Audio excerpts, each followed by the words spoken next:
Sí, al ministro del Interior, para que la gente nos entienda, por ejemplo, con esta nueva ley en vigor, ¿en qué habría cambiado lo que ha pasado, por ejemplo, en la protesta frente al Parlamento de Cataluña? Que hemos visto la sentencia esta semana. ¿Cómo actúa esta ley? ¿Qué cambios, por ejemplo, en una situación así, que tiene todas las cosas que usted ha comentado? Y a la vicepresidenta le quería plantear, ¿a usted, al Gobierno le parece razonable que algo tan importante como una reunión de Rajoy y Mas esté dependiendo de quién llama primero? ¿Se han planteado llamar ustedes, resolver, va a haber reunión?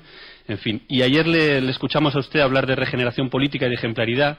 Le quería preguntar si eso es compatible con mantener, por ejemplo, los casos escandalosos de Sonia Castedo como alcaldesa de Alicante o Juan Cotino, presidente de las Cortes, y en general el discurso que hizo ayer todo el mundo lo ha interpretado como que iba contra Podemos. Si tienen una especial preocupación, si creen que esto puede movilizar el voto conservador, ¿por qué todo el Gobierno, no solo usted, se parece concentrar en ese asunto? Gracias.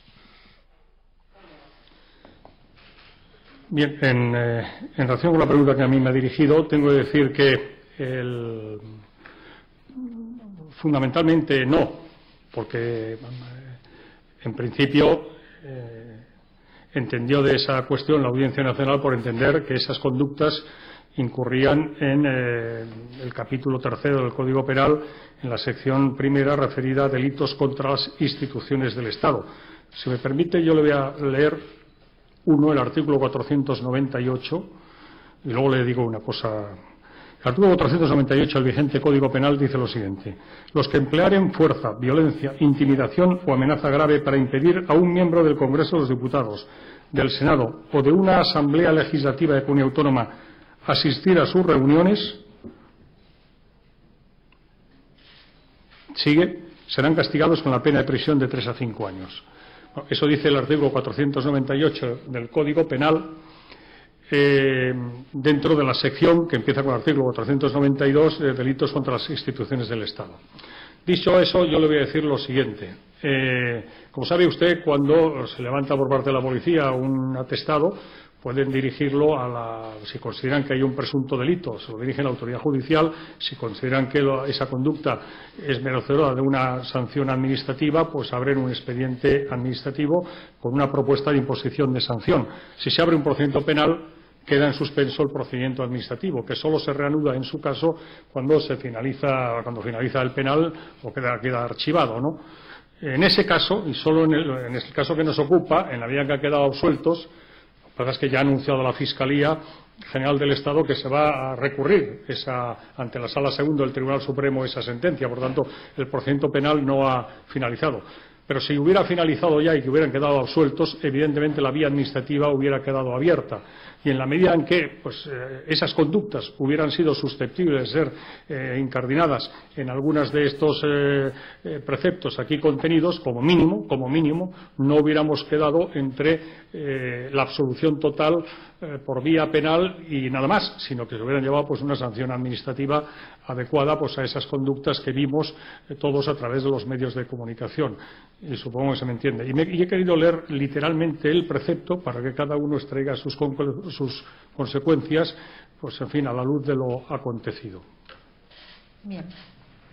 Sobre su segunda pregunta, en relación con la reunión de Artur Mas y el presidente del Gobierno, quiero informarles de que ambos han hablado esta mañana. El presidente de la Generalitat y el presidente del Gobierno han mantenido una conversación telefónica cordial y a partir de ahí trabajaremos para que pueda concertarse un encuentro. Sobre la tercera de las cuestiones, me gustaría señalar una cuestión.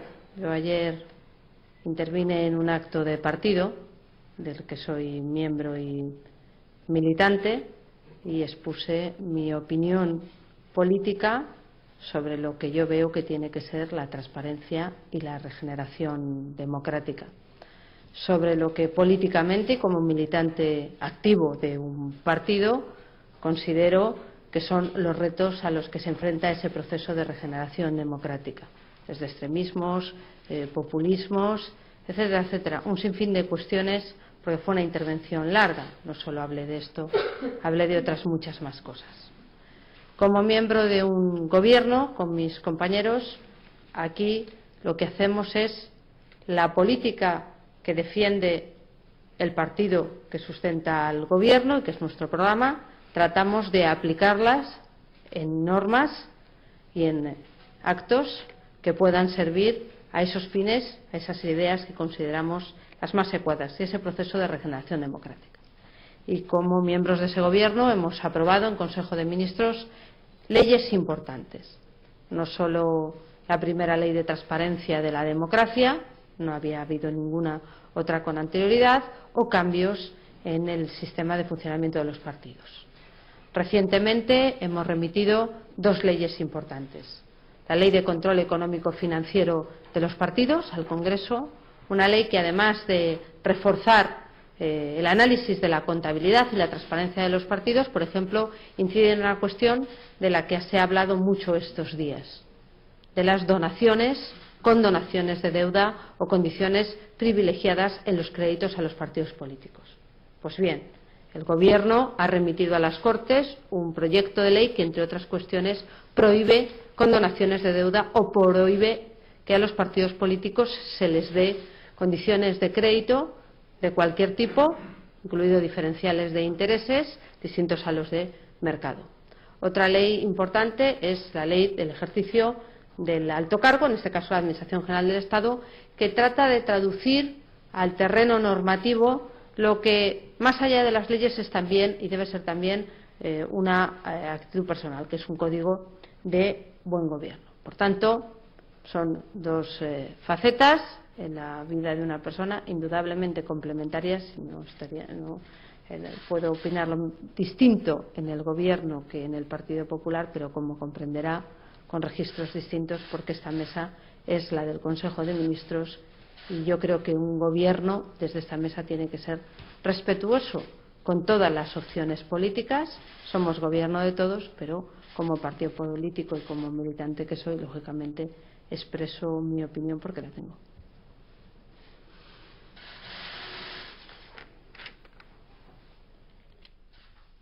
Sí, gracias, vicepresidenta. Yo tengo una pregunta para el ministro del Interior y otra para usted. Al ministro del Interior me gustaría que me precisara si esas recomendaciones que dicen haber escuchado de Intermon Oxfam, de Amnistía Internacional, si alguna de ellas, además de escucharlas, se han incluido en el proyecto de ley. Y a la vicepresidenta me gustaría saber, si se puede, claro, de quién ha partido la iniciativa de la conversación entre el señor Mas y Rajoy, si cabe esperar que esa posible reunión sea antes del mes de agosto y si hay algún límite en la conversación que puedan llegar a mantener, es decir, si hay algún asunto o algún tema vetado en el que no se pueda hablar. Muchas gracias. Sí, muchas gracias. Pues sí, alguna, por ejemplo, pues mire, el trámite de audiencia a esas instituciones se lo dio también el Consejo de Estado y por tanto hemos visto, y es normal que haya sido así, que algunas de las sugerencias o peticiones que a nosotros nos trasladaron también fueran recogidas, algunas de ellas en el dictamen del Consejo de Estado. Quiero decir que un proyecto de ley no tiene trámite de audiencia, pero se dirigieron a nosotros, pidieron vernos y lógicamente pues les atendimos, tuvimos diversas reuniones en las que no voy a ocultar, como dije antes, que partimos de presupuestos radicalmente distintos, pero eso no impide que evidentemente como personas civilizadas que somos pues habláramos y además en un ambiente de mutuo respeto y de cordialidad incluso, ¿no? Y efectivamente algunas de esas observaciones por las que usted se refiere yo se las puedo decir. Por ejemplo, en lo que hace referencia a la diligencia e identificación, aquí estamos hablando de lo que comúnmente se entendía, que aunque no es una figura jurídica reconocida y recogida como regulada como tal, que es la de la retención. Ya saben ustedes que se hablaba de que, en fin, era una especie de tertium genus, ¿no? Hablando en términos jurídicos, entre la libertad y la detención, y que no cabía un intermedio entre o estás libre o estás detenido. Pero eso de estar retenido, bueno, pues que daba lugar a esas situaciones en las que, precisamente para acreditar la identificación de una persona que no se podía hacer in situ ni por medios telemáticos y había que trasladarlo a la comisaría o al puesto de la Guardia Civil adecuado para precisamente verificar la identidad de esa persona, pues estaba durante un tiempo pues en una situación en la que ni estaba detenido, porque no estaba detenido, pero tampoco estaba en libertad. Esto se recoge en la ley y se regula, de tal manera que se garantiza, como he dicho antes, que estará por un tiempo máximo de 6 horas, que además esa diligencia de identificación se llevará de las mismas un libro registro que mensualmente se remitirá al Ministerio Fiscal y que además, y esta es una observación que nos hicieron ellos y que la hemos recogido, se les expedirá un volante acreditativo de que han estado, durante el tiempo que han estado, los funcionarios que han practicado esa diligencia y etcétera, etcétera, para que esa persona, efectivamente, a los efectos que proceda, pueda acreditar que ha sido sometido a esa diligencia de identificación. También nos pidieron que la disolución de manifestaciones fuera la última ratio de actuación de los cuerpos y fuerzas de seguridad. Es decir, que si hubiera otra medida que ante la situación en la que se estuviera desarrollando esa manifestación, pues exigiera la intervención de los cuerpos de seguridad, que la última ratio siempre fuera la disolución. Lo hemos recogido, porque además eso es congruente con el principio de proporcionalidad, que es uno de los principios que la jurisprudencia constitucional ha ido estableciendo a lo largo de los años de vigencia de la actual ley y que, por otra parte, ya se recoge aquí también en este nuevo proyecto de ley. Podría decirle algunas más, también la que hace referencia a las diligencias de cacheo que se establezcan bajo el principio de injerencia mínima, con esas garantías en cuanto a la intimidad de la persona, que sean practicadas por una persona del mismo sexo, etcétera, etcétera. Hay órganos como el Consejo Fiscal, el Consejo General del Poder Judicial, el propio dictamen del Consejo de Estado que hace referencia a ello, pero también ellos nos lo habían formulado, es decir, que ha habido una concurrencia de voluntades a la hora de plantear esas observaciones que han sido recogidas, ¿no? Y podía citarle algunas más, pero ya me quedo aquí para poner de manifiesto que efectivamente pues ha sido así. Hay otras que evidentemente pues no las hemos podido recoger, como es evidente. Sobre su pregunta en relación a esa conversación, permítame que no entre yo a alimentar lo que precisamente se está viendo estos días. Creo que lo importante es que han hablado, que en los dos hay voluntad de hacerlo, que se trabajará para que así sea. No les puedo concretar la fecha y decirles que, por lo demás, al margen de esta conversación, pues el presidente del Gobierno ha dejado siempre claro cuál es la posición que tiene el Gobierno de la Nación. Una posición que no puede ser otra que no contravenir lo que el propio Parlamento, el Congreso de los Diputados y el Tribunal Constitucional ha destacado.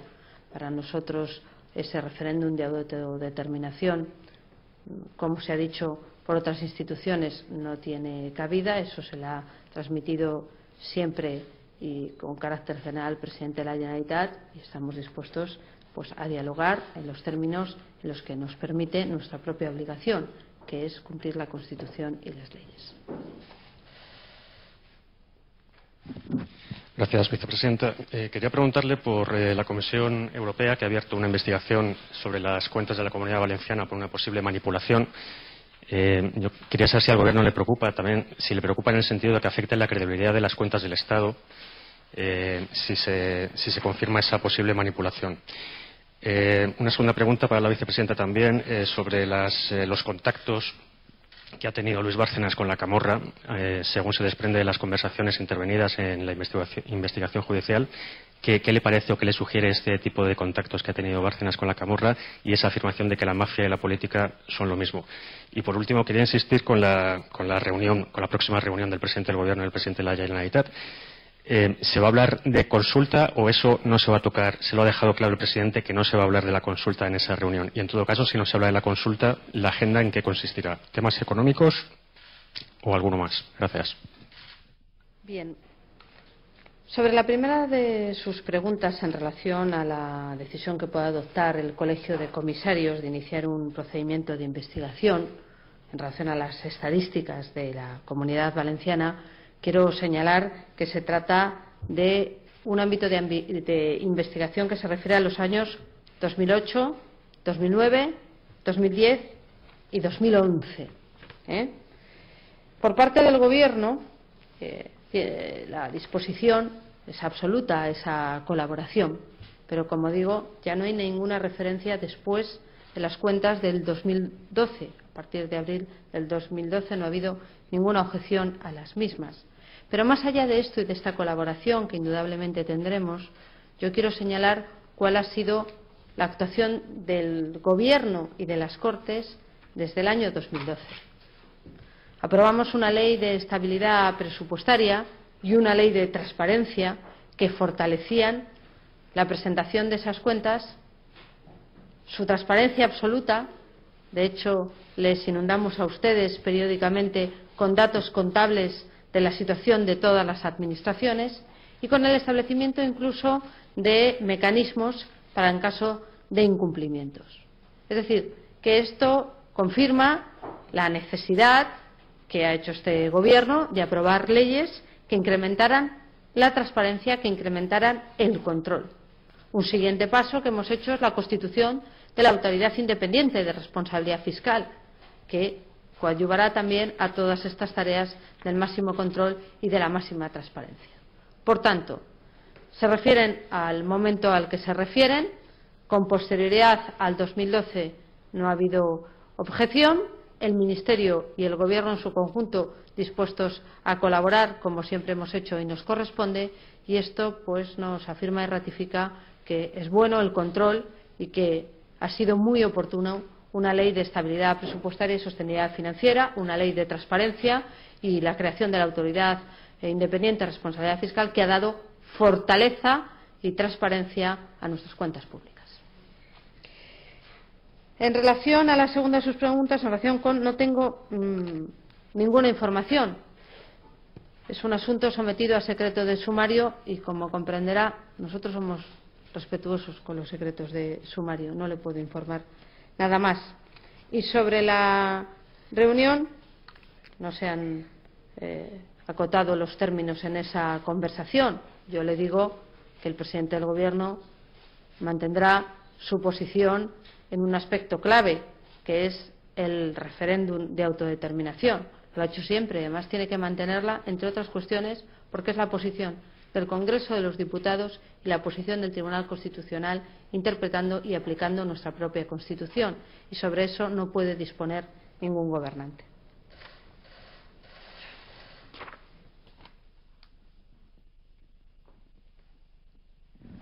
Muchas gracias, vicepresidenta. Buenas tardes. Ha dicho que no podría, sobre la reunión, de Rajoy y Artur Mas, que no podría concretar fecha. ¿Haríamos bien en suponer que existe esa fecha? Y en segundo lugar quería preguntarle... No haría bien. ¿No? No la hay. Como Gracias. comprenderán, estas cosas de las agendas suelen ser los equipos los que al final van cuadrando las cosas. O sea que no haría bien si sospecha que la hay, no la hay. Muchas gracias. Sobre la aprobación de estos últimos planes de Cuenca, ha dicho que son concluye el primer ciclo de planificación. Me imagino que faltará el Plan Hidrológico Nacional, que deberá empezar a negociarse a partir de ahora con las comunidades autónomas. ¿Han iniciado esos contactos? ¿Manejan algún plazo para completarlo? ¿Y qué filosofía o cuáles son las bases que deberá sustentar ese diálogo? Gracias. He dicho la primera fase porque nos va a pasar lo siguiente. Como se iba tan retrasado en la aprobación de los planes iniciales, hemos acabado la planificación y tenemos inmediatamente que ponernos a hacer su revisión. Como los planes tenían que haber estado aprobados en el 2009, solo se aprobó uno antes del 2011, y del 2012 al 2014 hemos tenido que aprobar una tacada de 11, ahora tenemos que ponernos casi inmediatamente a revisar los planes que acabamos de aprobar. Esto es lo que pasa por no respetar los plazos que nos marca la Unión Europea. Y tanto en eso como en cualquier otra decisión, pues se trabajará como se ha intentado hacer en estos 12 planes, con consenso. Trabajando con las comunidades autónomas, los organismos de Cuenca y los diferentes agentes económicos y sociales implicados para lograr un consenso. Pero, como ya digo, casi inmediatamente de aprobados vamos a tener que empezar a discutir su renovación. Me imagino que no habrá muchos cambios porque algunos, como digo, acaban de aprobarse hoy. Gracias.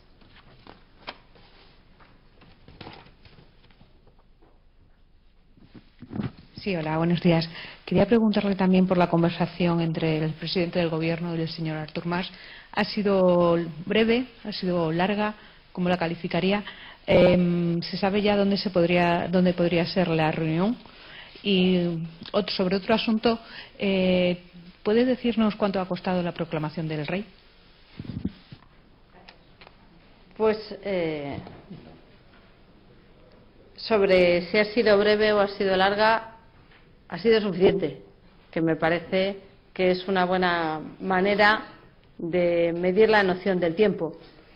Mire, tiene por objeto, pues es eso, entablar una conversación que termine en una reunión, en un contacto, y no le puedo decir dónde se va a celebrar porque eso no han hablado.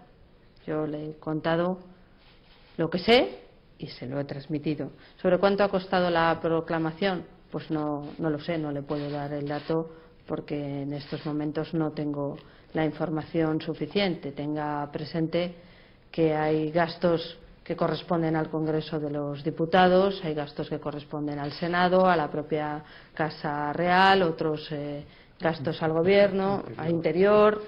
O sea, no le puedo en este momento dar información sobre ese dato.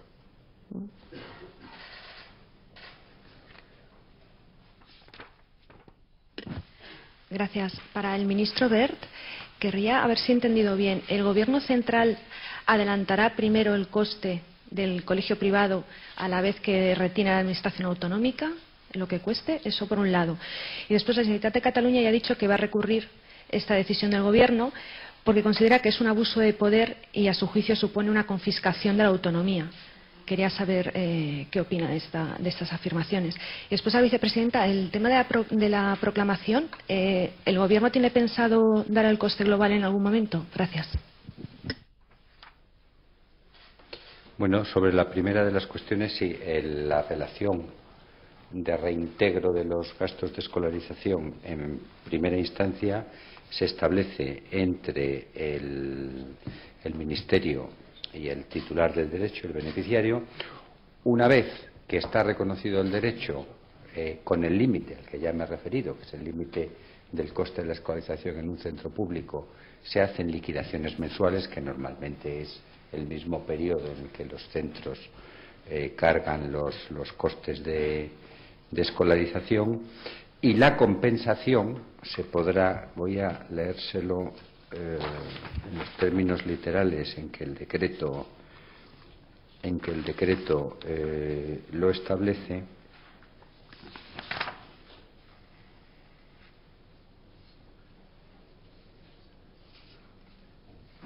Que es el artículo 8.2 del decreto, y que dice exactamente: el Estado podrá deducir o retener de los importes satisfechos por todos los recursos de los regímenes de financiación de las comunidades autónomas el importe de los gastos de escolarización en centros privados asumidos por el Ministerio de Educación, Cultura y Deporte por cuenta de las comunidades autónomas. Esto es como puede deducirse de la lectura, el Estado se reserva la posibilidad de deducirlos o retenerlos. Abuso de poder. Evidentemente este decreto tiene un anclaje competencial en la capacidad de dictar legislación básica del Estado, por lo que se refiere a la práctica totalidad del contenido del decreto, es decir, el 149.1 primero y el 149.130, que es el que se refiere a la materia educativa.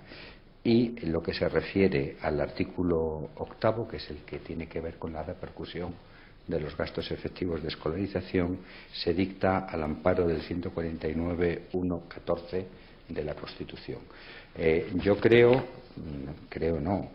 estoy convencido de que no existe ningún tipo de abuso de poder por una razón básica: se sigue escrupulosamente lo que la doctrina constitucional establece, tanto en cuanto al hecho de que la programación educativa es competencia de las administraciones educativas, y eso evidentemente incluye el planteamiento lingüístico, como al hecho de que la condición para considerar conforme a la Constitución esa programación educativa en lo que a la programación lingüística se refiere, exige el hecho de que se contemple el castellano, de que exista oferta sostenida con fondos públicos que tenga el castellano como lengua vehicular.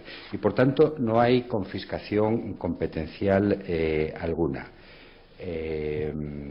Naturalmente, cualquier comunidad autónoma, la que usted ha mencionado, o cualquier otra que considere que pueda recurrirlo, lo va a hacer. De hecho, no constituye ninguna sorpresa, toda vez que la Comunidad Autónoma de Cataluña había ya recurrido por esta materia ante el Tribunal Constitucional, y aquí lo único que hay es una aplicación administrativa de algo que está dentro de la ley. Pero, insisto, el Gobierno está muy tranquilo respecto a la aptitud del título competencial que esgrime para sentar su competencia en la vuestra. Sí, me da la palabra la señora vicepresidenta en relación con el... Ha preguntado por el coste del dispositivo. Sí. Bien, ella ya se ha referido, y como un criterio, evidentemente, a que, como es público notorio, eso, desde la abdicación del rey el día 2 de junio hasta la proclamación el día 19, que yo sepa, ahí se produjeron unas sesiones para aprobar el proyecto de ley de abdicación, eso por aparte de la normalidad del funcionamiento del Congreso. Ya se ha referido ella, evidentemente, a la sesión extraordinaria de las Cortes Generales, durante la cual se produjo el juramento de la Constitución por parte del rey, y después una recepción en el Palacio Real. Me atrevo a pensar que el mayor coste sería el coste de seguridad. Y en la medida en que ha sido el Ministerio del Interior, a través de la Secretaría de Estado de Seguridad, quien ha coordinado el dispositivo de seguridad a lo largo de todos esos días, empiezo con una primera reflexión. Cualquier coste sería infinitamente inferior al que hubiera significado el que se hubiera producido algún atentado de algún tipo. Pues estamos hablando del relevo en la jefatura del Estado, que se ha producido además por primera vez en 39 años, o sea, que no es que sea algo que se produce un día sí y otro también. Creo que si España de algo puede legítimamente sentirse orgullosa en ese ámbito, es de que ese acontecimiento histórico de relevo en la jefatura de Estado tras 39 años se ha producido desde la absoluta estabilidad institucional, desde la absoluta normalidad democrática y desde la absoluta pacífica convivencia.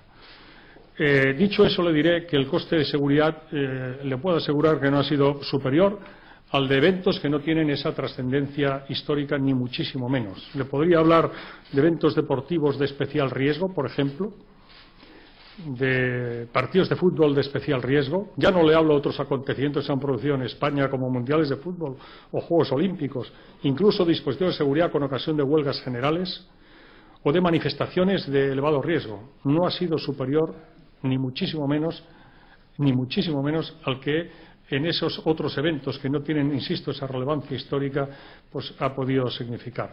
Y por lo demás ha estado informando el Ministerio del Interior de las medidas que se adoptaban, que yo creo que todo el mundo, en fin, pues las ha entendido. Y además creo que la seguridad no ha sido noticia, lo cual es una buena noticia, ni por sobreactuación, ni porque se hayan producido precisamente problemas derivados de que no había un adecuado dispositivo de seguridad. Muchas gracias.